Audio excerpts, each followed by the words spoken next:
live and on demand from the Chautauqua Audio Works studios in downtown Jamestown. It's Morning News Now. And good morning. It's around 70 degrees and warming up. I'm Justin Kuhl. And I'm Ryan Hedrick. Justin, our top story: tensions very high Monday night as lawmakers from Jamestown to Ellicott met to hear the public's concerns surrounding an annexation project. That's right, Ryan. This annexation stems back to February when Jamestown Mayor Sam Teresi and the City Council began the process to bring the Dow Street substation owned by the city's BPU into Jamestown. Residents from Falconer spoke out last night, many against the project. Cheaper energy is not going to bring businesses in. Higher taxes are going to keep them out. As it's been mentioned, people leave this area because of the taxes, because of how expensive it is to live here. My wife and I made a choice to come to Falconer and live. In order to do that, we had to buy less of a house and pay higher taxes in Falconer. Now we have to pay, because of Jamestown, more. Why would I want to stay here when I can go down south, as it was spoken, buy 3 or 4 times the house and pay half to a quarter of the taxes that I do here within the village? I raised my kids here. We made the decision to stay here, put them through this school district. But one of the things we had to do, I would love to have had steak and lobster. I'm a blue-collar man. I drive a truck. I go out for 5 days, and I put in 70 hours in those 5 days. You think I get to come home to steak and lobster at the end of the week? I'm thankful that we can have pizza and chicken wings. And in our low points, we've had hot dogs and blue box, as we refer to it in our home. I think Jamestown needs to stop trying to live on steak and lobster and learn how to live on hot dogs and blue box like the working people do. Todd Beckerink is the Falconer School Board president. He also spoke out against the mayor and this annexation. He said it's a money grab. You can say what you want to say, Mr. Mayor. This is a money grab.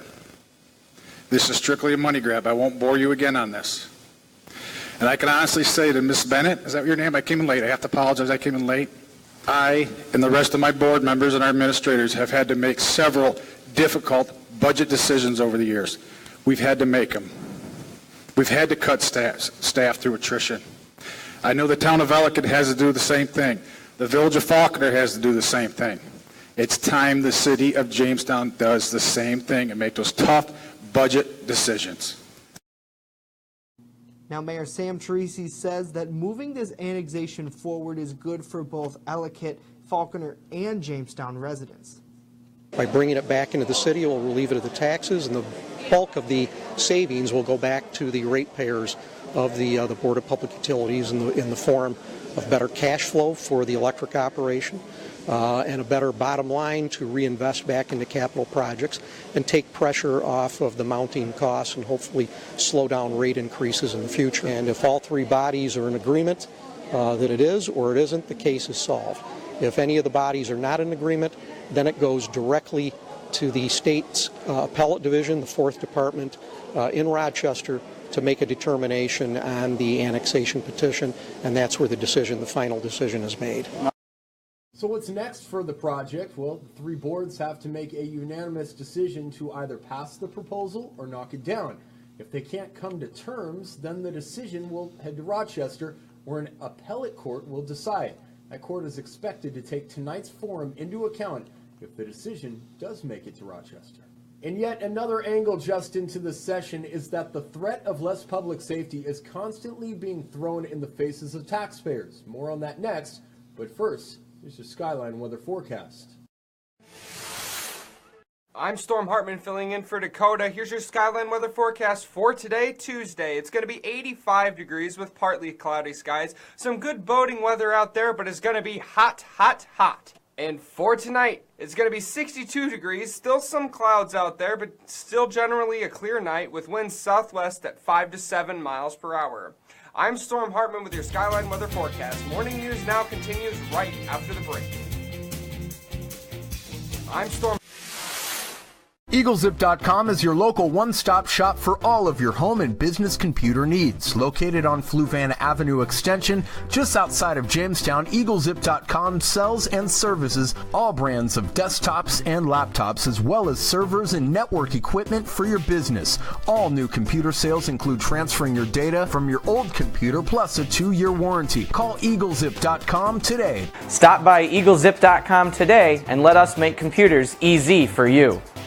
Jamestown's newest vape shop is Cloud City, located at 121 East 2nd Street and open 11 to 7 Monday through Saturday. This cool, fresh environment is a great place to hang with friends and vape. Cloud City's expert staff is here to help. Try their in-house flavor, Cloud City, a delicious marshmallow combination, or their flavor of the day for just $3.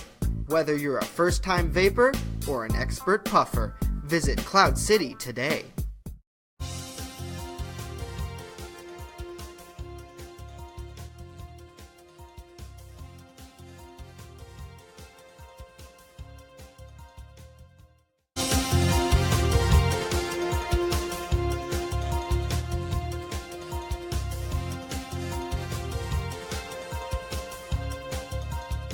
Welcome back to Morning News Now with Justin Gould. I'm Ryan Hedrick, and there was a very interesting component to last night's meeting. We're talking about the annexation meeting.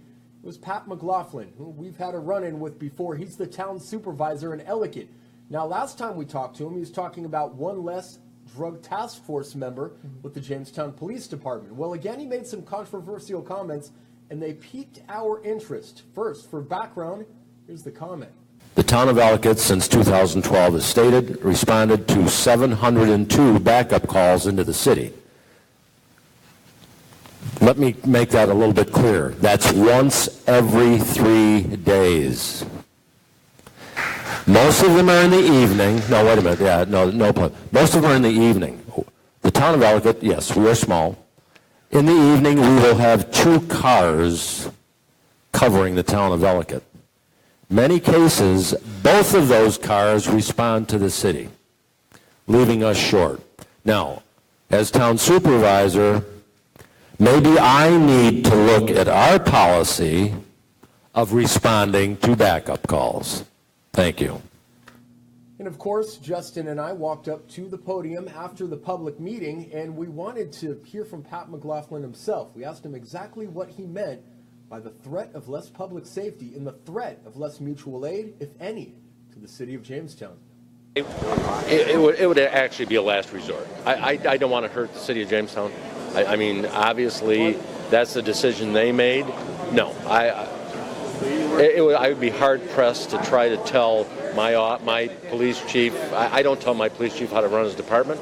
If, in fact, they decide to make those calls, my concern is that it cuts the town of Ellicott short on the people they have protecting our citizens if they're in the city. Okay, but I would talk to the chief. I'd never make that decision without his input. How much assistance does the Jamestown Metro Drug Task Force provide to the town of Ellicott? I'm not talking the Metro Drug Task Force. Obviously, they do a great deal for everybody in the area. I'm talking about the average patrolman out on the street or the guy that's in the car. There is mutual support being offered to the town of Ellicott from the city of Jamestown. No investigators in drug-related crime? As far as from the town of Ellicott? No, from the city of Jamestown. There are investigators helping out. Okay. Oh, yeah, that's the drug task force. That last point you made, it seemed like you were saying that the... No, I'm not talking about the drug task force. Okay, but it is public safety. It is the drug task force? Yeah. Absolutely. Yeah. Well, wasn't there just more than 11 ounces of cocaine seized 2 blocks down the street from the police department? Wait a minute, are we talking about the annexation now? You made the comment that you are considering cutting aid or cutting the process of that aid to Jamestown. You're elected. What I said was I would have to look into the fact that if one department has this policy that, well, we're not going to answer as many calls or whatever, why my small police department, if I have 2 cars on the road and both of those cars are in the city of Jamestown answering a response, what do I have? Well, has it ever come back to hurt? That mutual aid being distributed to Jamestown, has it ever come back to hurt? I wouldn't know that. How would I know what occurred? we'd know it from public safety reports. Yeah. All that stuff is public. So why make the proposal to threaten public safety or mortgage public safety if for the sake of an annexation? Wow. Apparently I didn't say this right. I said that if my neighbor to this side says, you know what, we're not going to respond like a lot, we won't be there quite as often. For a while there, I thought. Am I entitled to the same? I'm asking, am I entitled to the same? Isn't your salary publicly funded, though? What's that? Is your salary publicly funded? Is your salary comes from taxpayers? Everybody's does that works for government. Why would you mortgage public safety for the sake of an annexation argument? Is my question. Is this going to be? Is this going to be? Yes, it is. It's totally going to be on. Every bit. You know, you guys are worthless. I got to tell you something. Yeah, okay. You're about the worst news. You're about the worst news ever. We are. Yes, okay. you are. I'm sorry. I'm Jason with WRFA. I appreciate you responding to my emails. Yeah, you are. Sure. So Ryan, very interesting comments there from Town Supervisor Pat McLaughlin. Of course, we will continue to cover this story. We'll take it all the way to Rochester if we have to. And right now on our website, WNYNewsNow.com, we have a full web story up with the history of the annexation and then the public comments and reaction from last night's meeting. So that's going to do it for this special edition of Morning News Now. We're back Wednesday with another one. And join us on social media where the revolution has began. Follow us on Facebook, Twitter, and Instagram. Of course, at WNY News Now, where coverage comes first. See you tomorrow.